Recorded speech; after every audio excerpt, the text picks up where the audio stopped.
A lot of people even would vote the right way, and I'm convinced they would. I take them at their word. A lot of people even brag about fighting the right fights, but they haven't necessarily won those fights. So I talk about winning the fights, making a difference, being not only reactive, which says, here's a bill, how would I vote? You know, if someone else puts something in front of me, I can tell you what I do. Or being proactive, saying, how would I fix a problem?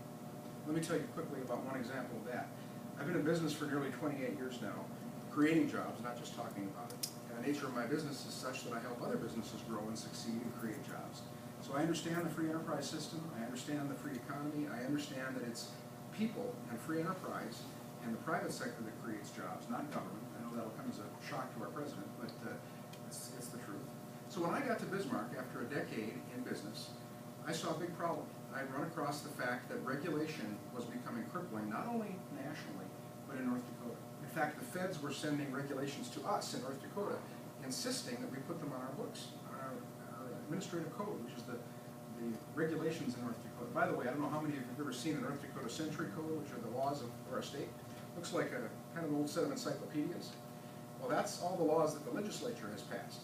But the administrative code, the regulations the bureaucracy makes, dwarfs the Century Code. It's about twice the size.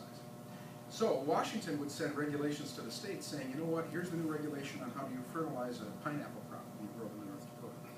And we had to tell them, folks, we don't grow pineapples in North Dakota. Keep your regulations. We're not going to spend our money and our time putting that on the books. And I saw example after example of how things were just running amok.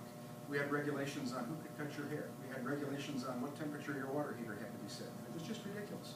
And so I said, this has to stop. And I ran across it in the business world. I got to Bismarck as a freshman in the legislature in 1995. I sponsored legislation, wrote the legislation, that basically put, and the problem was the tail was wagging the dog. It put the legislators, those who elect to represent you, back in charge of regulation instead of the unelected, unaccountable bureaucrats in the executive branch of government. And think about that for a moment. Regulations, administrative rules, carry the force and effect of law. So when we pass along the legislature, guess what? You know about it. Because it's in the newspaper, it's on TV, you can come to a public hearing, you can testify, you can ask your legislator to vote for it or against it or to introduce a bill on your behalf, and it's a very public process. When a regulation is made, you hardly know. Now, they're supposed to have public hearings, but if you scour the legals in the newspaper and say, oh yeah, there's a public hearing on dog collars next week, are we going to go to that? So you don't often know what's going on. And even if you do, I discovered before I was a legislator, I went to one of those meetings, and it was a ridiculous regulation. I said, we've got to stop this. And the answer was, well, thank you very much for your opinion. What are you going to stop it? Well, thank you for your opinion. Well, is there anything that can be done? Well, you can write a letter. Okay, I'll write a letter. So I wrote a letter. Of course, nothing happened. The regulation went into effect, hamstrung business for about a year until I got elected to the legislature and co-sponsored a bill to overturn that silly regulation and co-sponsored the other bill to put the legislature in charge. I now chair that committee, the Administrative Rules Committee.